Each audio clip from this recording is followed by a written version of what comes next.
दुर्योधन का हठ।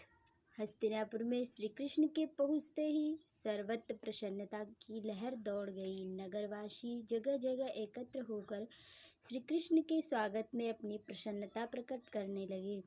महाराज धृतराष्ट्र भी दुर्योधन, दुशासन आदि पुत्रों के साथ श्री कृष्ण का स्वागत करने आए।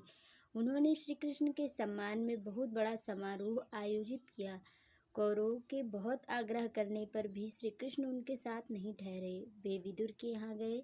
वहाँ उन्होंने बुआ कुंती के दर्शन किए। कौरवों के साथ युद्ध और संधि के संबंध में श्री कृष्ण विदुर और कुंती से देर तक बातें करते रहे। उन्होंने कुंती को यह भी समझाया कि वो कर्ण को उनका परिचय बता दे, जिससे वो पांडवों के पक्ष में आ जाएं।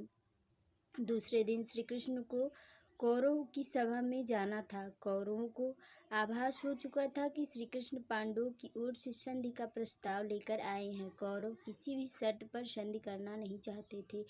वे श्री कृष्ण की शक्ति से भी परिचित थे। दुर्योधन ने अपने साथियों से परामर्श कर यह भी निश्चय किया कि श्री कृष्ण को बांध कर कैद कर लिया जाए। श्री कृष्ण बड़े गंभीर भाव से कौरव सभा में पधारे। उनके मुख पर अद्भुत तेज था। श्री कृष्ण को उचित आसन पर बिठाया गया। सभा में पितामह, धृतराष्ट्र, कृपाचार्य, कर्ण, शकुनी, दुशासन आदि योद्धा उपस्थित थे। श्री कृष्ण ने सभा को संबोधित करते हुए कहा, कौरव और पांडव दोनों एक ही कुल में पैदा हुए हैं। दोनों ही हमारे मित्र हैं। जरा सी बात के लिए आपस में युद्ध करना हितकर नहीं है। इससे क्षत्रियों का सर्वनाश हो जाएगा। यह युद्ध किसी भी प्रकार से उचित नहीं है। पांडवों को छल से जुए में हराया गया था। उन्होंने वनवास और अज्ञातवास तक के कठोर कष्ट सहा। महारानी द्रौपदी का अपमान हम सभी के लिए अत्यंत लज्जा की बात थी।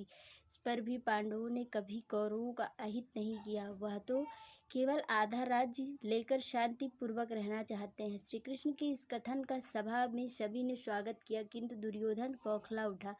उसने श्री कृष्ण को बांधने का आदेश दिया। दुशासन आदि कृष्ण को बांधने के लिए बढ़े। भीष्म पितामह का इस दृश्य को देखकर क्रोधित हो उठे और कौरवों को इस नीचतापूर्ण कार्य के लिए डांटने लगे। इस समय श्री कृष्ण के मुख पर अद्भुत तेज विद्यमान था, जिसे देखकर कौरव भयभीत हो उठे। दुर्योधन ने बड़े अपमान भरे शब्दों से कहा, श्री कृष्ण पांडवों की प्रशंसा और निंदा मेरी निंदा करके हस्तिनापुर के निवासियों को पांडवों के पक्ष में करने का चाहते हैं।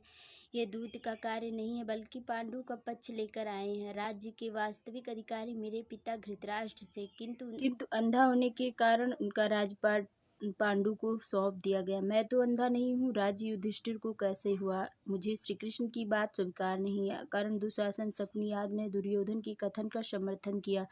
कुछ देर शांत रहकर श्री कृष्ण ने कहा, यदि दुर्योधन आधार राज्य न दे तो आजीविका के लिए पांडु को केवल 5 गांव ही दे दे। ऐसा करने पर वे युद्ध नहीं करेंगे। दुर्योधन ने उत्तर दिया, 5 गांव तो बहुत है। युद्ध किए बिना पांडवों को सुई की नोक के बराबर भी भूमि नहीं दूंगा। दुर्योधन ने श्री कृष्ण को भी भला बुरा कहा। दुर्योधन की बात सुनकर कृष्ण को क्रोधित हो उठे। दुर्योधन, तेरा नाश निश्चित है। ये कहते हुए श्री कृष्ण तेजी से उठकर चले गए। कहानी अच्छी लगे तो लाइक, शेयर और सब्सक्राइब करें। Thank you.